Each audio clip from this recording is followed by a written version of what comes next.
Welcome to the Zoning Out series where I, your wonderful host, Voice, or Mr. V for short, will be discussing various topics from moral problems, self-growth, and general life situations to try to make our lives just a bit better. So, are you going to introduce me? Nope.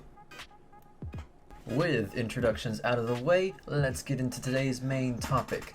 Zoned, take it away. Right, so today we'll be talking about habits. Let's dive right in.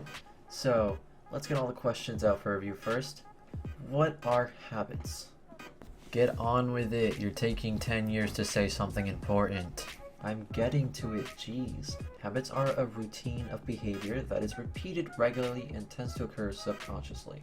Quick side note, habits dive into the world of psychology. Understanding it is understanding how your brain works subconsciously. Correct. Have you ever wondered why we make decisions sometimes without knowing why we did them? For example, some of you may respond to certain situations with okay, or I'm fine, or whatever to something your parents or friends have asked you about before. That's considered a habit. You've been through those situations so many times that your brain subconsciously created what I like to call an auto response. This is the act of giving a default response to certain situations. Right, so let's think of our minds as sort of like a bank, and in that bank you have personal information stored in it like beliefs, previous experiences, memories, and skills. We've talked to so many people in our lives, and we have yet to successfully create small talk. Off topic. Maybe you've been through a lot of breakups and with each one you've learned something new, or maybe you've been honing a skill for a long time and you feel like you've almost mastered it, or feel like when you do it, it takes no effort at all. We develop habits as a means to make certain situations we've experienced go by smoothly.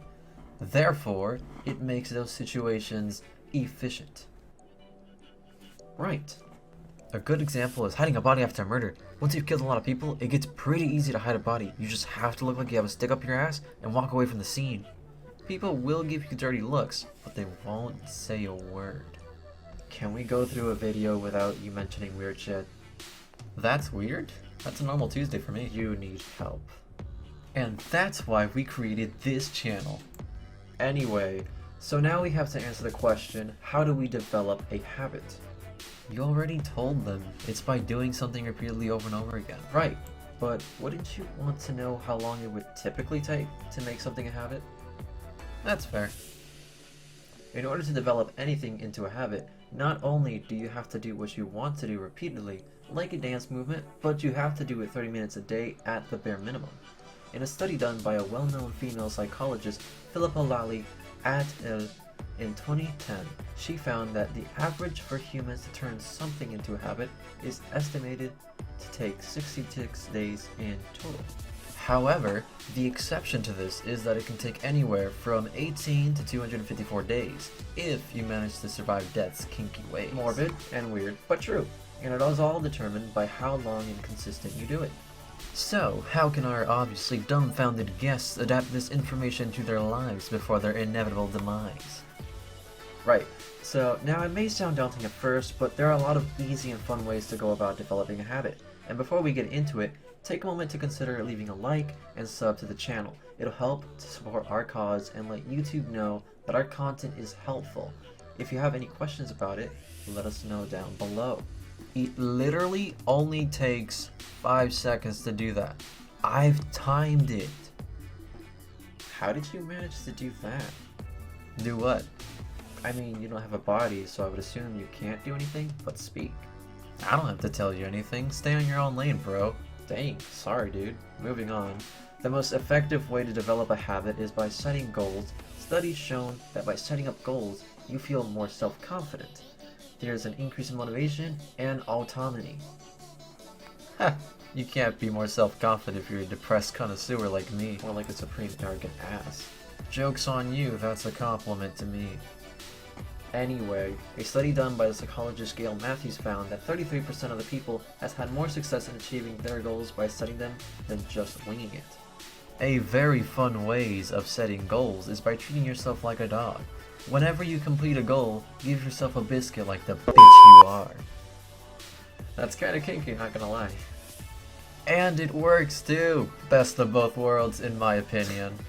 Moving on, I want to talk about one final thing which I think is super important. Hurry up, the suspense is unneeded. I want to discuss what makes a bad habit and what makes a good habit. I'll take the bad habit. Perfect. Perfection doesn't exist. It's just a concept made up by humanity to strive for, so they don't have to acknowledge the fact, the truth, that they will inevitably die, like the rest of us. Yup. Okay then. So what makes a good habit good is understanding situations where you're tempted to make the unhealthy choice, you decide to pick the healthy choice. For example, if you see that in your diet there's a chocolate of your favorite kind and you want to eat it, you use self-discipline to tell yourself you don't need it. Doing so repeatedly allows you to make the healthier choices more often. You can make the bad choice sometimes though. Life's boring without risk. That's fair. What makes bad habits bad are undesirable behavioral patterns created by temptation and given into those desires. Example of bad habits are fidgeting under bad situations, overspending on things you don't need, nail biting when you're nervous, and my personal favorite, procrastination, which is the inability to get anything important done in a timely manner, which, on the bright side, kills any kind of consistency you have built up. Right, so make sure to keep making the right choice with the use of self-discipline. Or not, it's entirely up to you, and I really don't care. You watching this right now helps me anyway. Don't say it like that. Their support is super helpful and we appreciate it. But yeah, that's how you can develop good habits and how you can use it as a way to further develop yourself in self-growth. And if you're new to the channel and you like what you saw, consider leaving us a like and a comment on what we can do better. After all, it is a self-growth channel, and criticisms are always welcome. Or not, I really don't care. Don't mind him. If you have a friend that could use this, feel free to share this with them. Thank you so much for watching, and I'll see you guys in the next video. Maybe, if we decide to make another one, that is. Take care, guys.